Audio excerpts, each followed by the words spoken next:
Neil, cracks in the pickle fork. What exactly is that? The pickle fork it looks like a pickle, and it actually attaches the fuselage through the wing box, and it gives a rigid connection. So basically it's one of the many attachments that the wings have to the fuselage of an aircraft, and the pickle fork's generally designed to last the life of the aircraft. Okay, so the problem here is a serious one? No, because a crack doesn't suggest that it's going to shear through, and I believe even if it shears through, it doesn't make the aircraft uncontrollable or unflyable, but it's something was picked up when they were doing a conversion of a 737-800 passenger aircraft to freighter in China.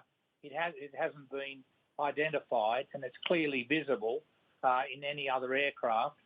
And, it takes an hour to do the inspections that Qantas is doing in addition to what Virgin have done. So what's the Aircraft Engineers Union on about? Because they're saying, don't just ground this one and check it out, but check out the entire fleet. The only thing you could explain about this union, it is basically the CFMEU of the transportation industry. And they've gone on a beat-up. They've been discredited by the representatives of CASA. They've been discredited by regulators around the world.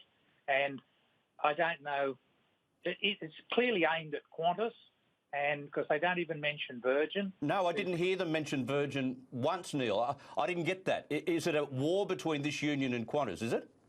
It's a constant war between this union and Qantas, much to the detriment of their members who are qualified tradespeople, doing an excellent job, and it's their union members who are doing these inspections around. So I think the union at some stage is going to rein this guy in and say to him, hold it, pick the issues.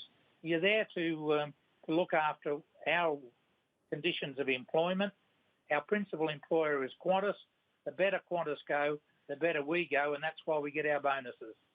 Should passengers be concerned at all at this point? Given what you're saying, I get the feeling that we should all chill out and calm the farm.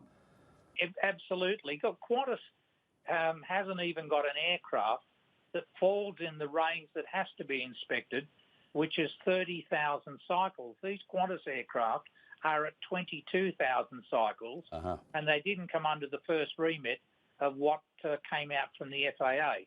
Qantas technically would have another 7 to 8 months before they had to complete the inspections, and they'll all be inspected by tomorrow morning. Okay, so if we listened to the union and Qantas had buckled and done what the union wanted, what kind of aircraft industry would we have had for 48 hours?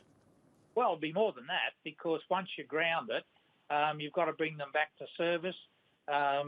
Look, effectively, Sydney, Melbourne, Brisbane are done with 737-800s by Virgin and Qantas. So if you want to ground them all, and our man didn't talk about grounding Virgin, isn't it funny? Because the aircraft are of a similar age. We would have been absolutely disrupted coming into the weekend with all of our family plans, business and everything else for absolutely no good reason, as supported by CASA.